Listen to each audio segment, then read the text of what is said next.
Lionel Scaloni এমন এক নাম যা আর্জেন্টিনার ফুটবল ইতিহাসে চিরকাল অমর হয়ে থাকবে।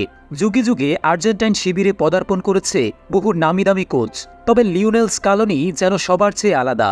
একের পর এক ব্যর্থতায় গোটা আর্জেন্টিনা দল যখন ক্লান্ত পরিশ্রান্ত, তখনই হাসিমাখা মুখে দলের সকল দায় দায়িত্ব নিজের কাঁধে তুলে নেন এই আর্জেন্টাইন ভদ্রলোক। প্রতিজ্ঞা করেন মেসিদের হাতে এনে দিবেন সোনালি ট্রফি।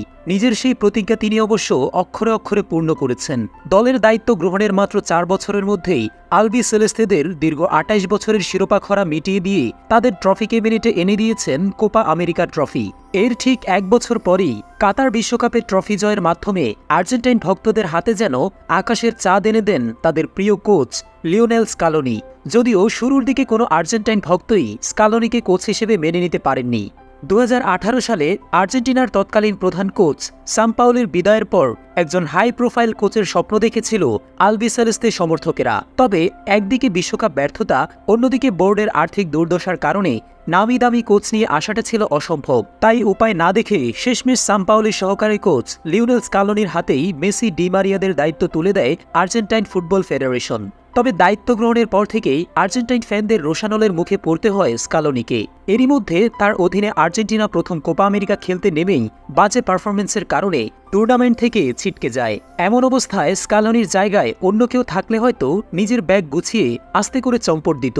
তবে আর্জেন্টাইন এই মাস্টারমাইন্ডের মাথায় তখন চলছিল অন্য এক ধরনের প্ল্যান। তিনি বুঝে গিয়েছিলেন যে দলে বড় ধরনের পরিবর্তন আনাটা ভীষণ জরুরি।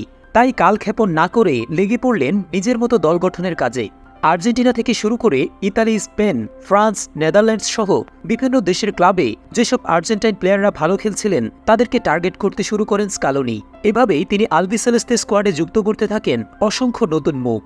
লিওনেল স্কালোনি সেই মাস্টার প্ল্যানের অংশ হিসেবে আলবি সেলেস্তে শিবিরে যুক্ত করেন Montiel, Molina, Julian Alvarez, Enzo Fernandez, De Paul, Cristian Romero, Lisandro Martinez সহ আরও অসংখ্য সম্ভাবনাময় ফুটবলার। তাছাড়া বর্ষিয়ান খেলোয়াড়দেরও তিনি ছুঁড়ে ফেলে দেননি। লিওনেল স্কালোনির জাদুর ছোঁয়ায় আরও নতুন উদ্যমে জ্বলে উঠতে শুরু করেন তারা। তাছাড়া মেসি কেন্দ্রিক টিম সাজানোর যে রীতি শুরু হয়েছিল আলবি সেলেস্তে শিবিরে, সেই রীতিরও অবসান ঘটান আর্জেন্টাইন এই কোচ।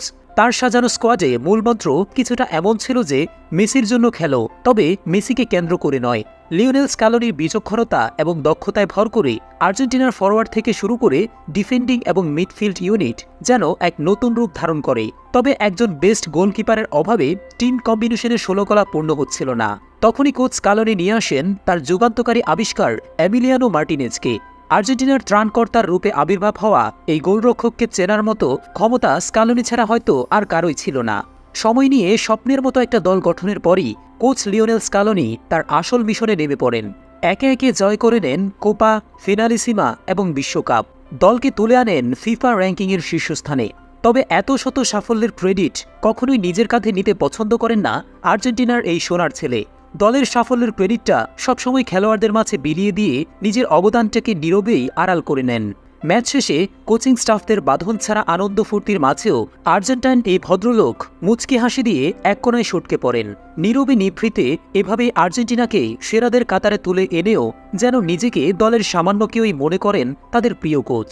তবে আর্জেন্টিনার ফুটবল ইতিহাসে লিওনেল স্কালোনির নামটা মেসি ম্যারাডোনার মতোই চিরকাল ফ্রেমবন্দি এক অধ্যায় হয়ে থাকবে।